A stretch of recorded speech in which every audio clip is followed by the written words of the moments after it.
all of the Saga folks for showing us what it's like to be a leader. It's just incredible. So, way to go.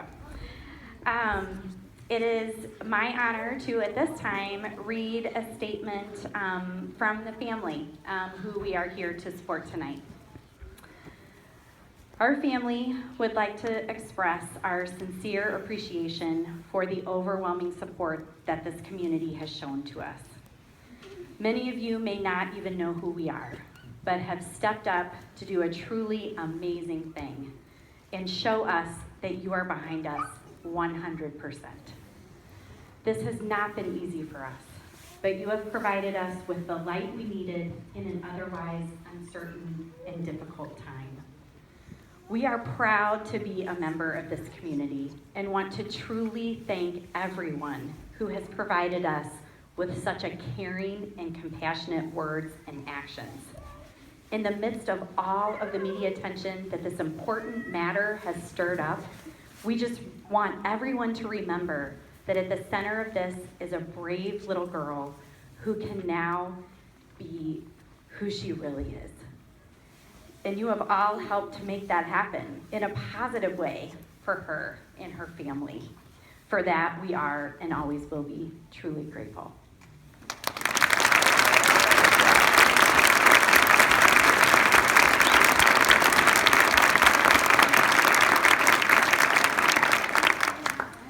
Now I would like to hand it off to Jessica Herthel, co-author of I Am Jazz, who came all the way from California to be with us tonight.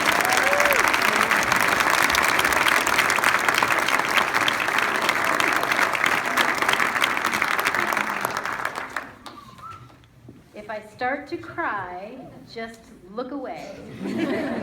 I'm feeling incredibly emotional. I wish my 3 girls were here to see this. Look away. I am a non-LGBT parent of 3 non-LGBT kids. And I started writing this book because I wanted them to know that a community like this exists for all kids. Because even though I don't have a trans kid, I could have. I might have a gay kid. I don't know who my kids are going to be. But I want them to feel safe and loved no matter who that is, and I want them to always know that they can be honest with their authentic selves.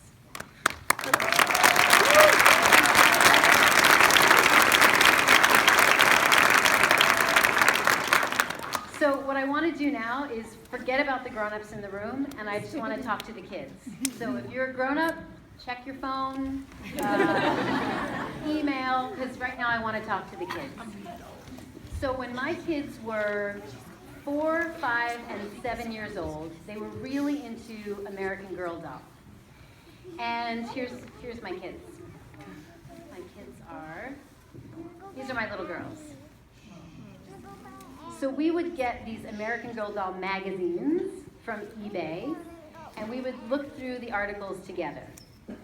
And one day I'm looking at a magazine with my 3 little girls, and they come across this picture, and it stops my 4-year-old in her tracks.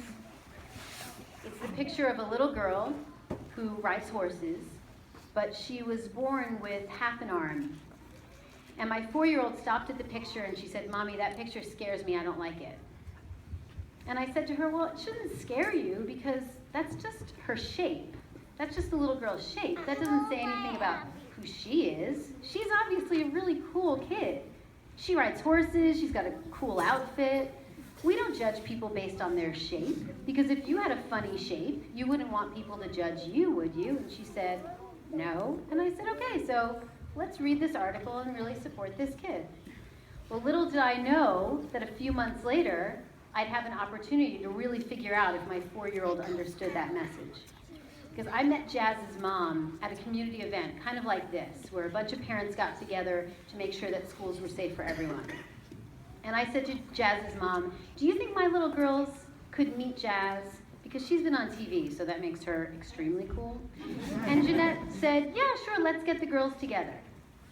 So I sat my girls down and I said, "Let me tell you what makes Jazz special and why she gets to be on TV. Because she was born with kind of an unusual shape. She got shaped like a boy, but she always knew on the inside that she was a girl. And so she wears her hair long, and she loves her dresses, and she has barrettes like you, and she just wants to be treated like a little girl, just like you guys. Does that make sense to you? And they said, we think so. And I said, okay, well, let's meet her, and we'll see what you think.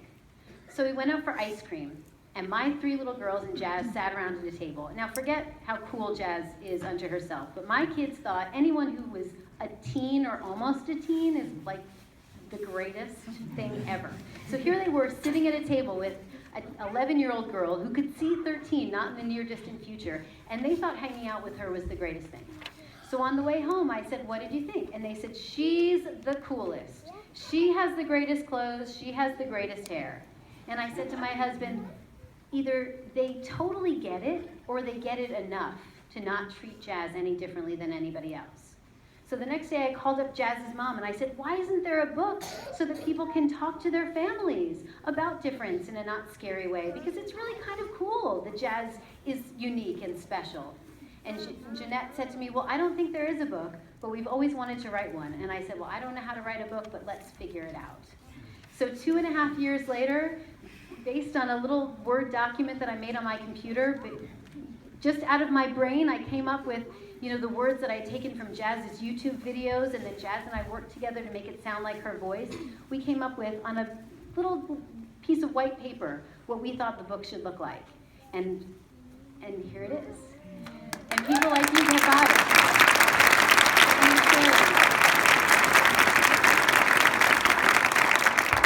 So I'm going to read you this book, and then at the end, I want you to tell me if maybe you think you could be friends with someone like Jazz, because by the way, she's one of my favorite people. I am Jazz. For as long as I can remember, my favorite color has been pink. My second favorite color is silver, and my third favorite color is green. Here are some of my other favorite things: dancing, singing, backflips, drawing, soccer, swimming, and pretending I'm a pop star. Most of all, I love mermaids. Sometimes I even wear a mermaid tail in the pool. And she does, and they're amazing, and she makes them. She's an entrepreneur.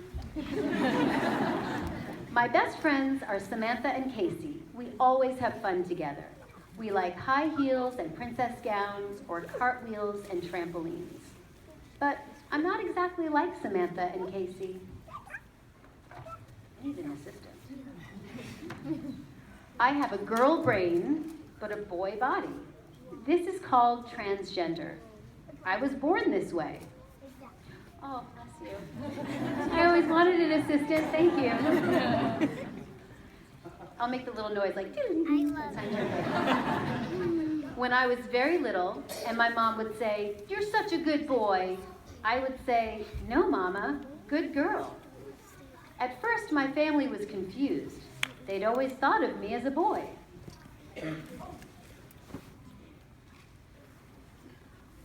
As I got a little older, I hardly ever played with trucks or tools or superheroes, only princesses and mermaid costumes. My brothers told me this was girl stuff. I kept right on playing. My sister says I was always talking to her about my girl thoughts and my girl dreams, and how one day I would be a beautiful lady. She would giggle and say, you're a funny kid.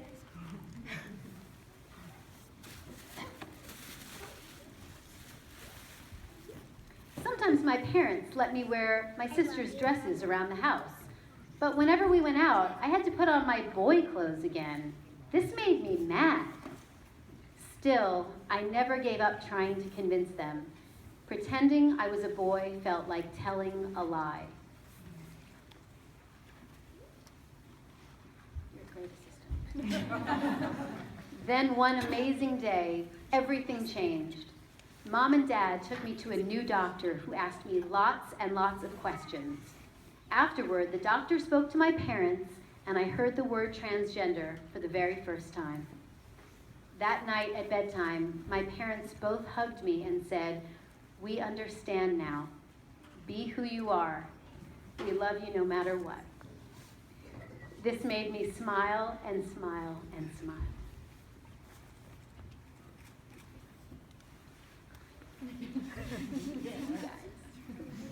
Mom and Dad told me I could start wearing girl clothes to school and growing my hair long.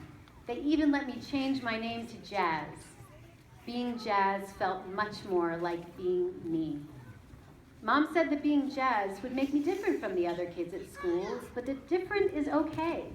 What's important, she said, is that I'm happy with who I am.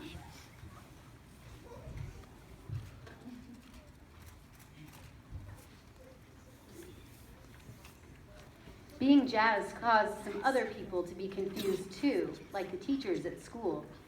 At the beginning of the year, they wanted me to use the boys' bathroom and play on the boys' team in gym class, but that didn't feel normal to me at all.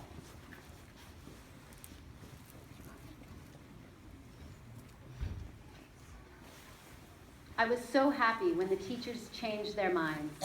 I can't imagine not playing on the same team as Casey and Samantha. Even today, there are kids who will tease me or call me by a boy name or ignore me altogether. This makes me feel crummy. Then I remember that the kids who get to know me usually want to be my friend. They say I'm one of the nicest girls at school.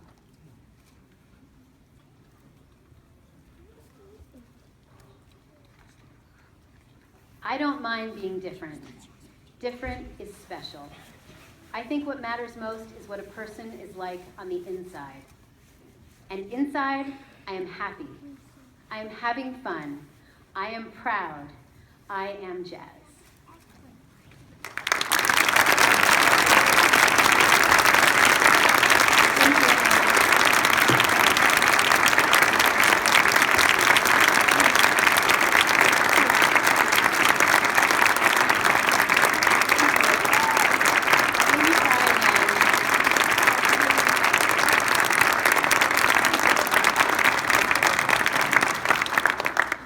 To bring up a friend of mine. It's incredible that she's here with me. This is Joanna Eager, Director of HRC Welcoming Schools, and she's a powerhouse. Here she is.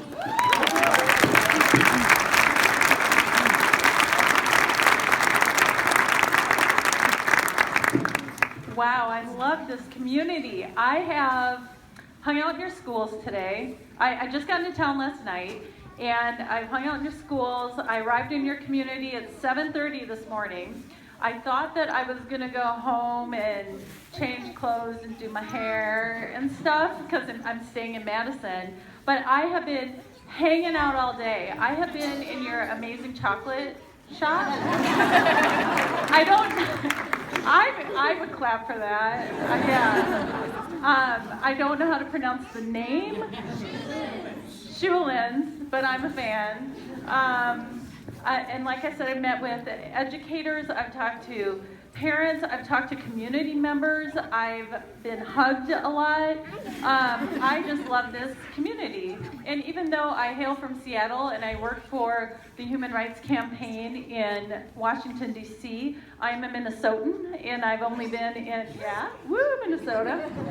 So I was just actually home for Thanksgiving to see my mom, and I wish I'd just stayed there because a couple days later I ended up flying here so that I could be a part of a community that for me, growing up in a small town in southern Minnesota, I have just felt more at home here than probably any place for a long time, except for when I am home, because I know what it's like to be, I don't know if you call yourselves a small town, but you feel like the town that I grew up in. And seeing all of this community support, seeing you come together like this, seeing you valuing, honoring all of our differences, because the reality is that we all walked in the door tonight, even here, with all of our differences.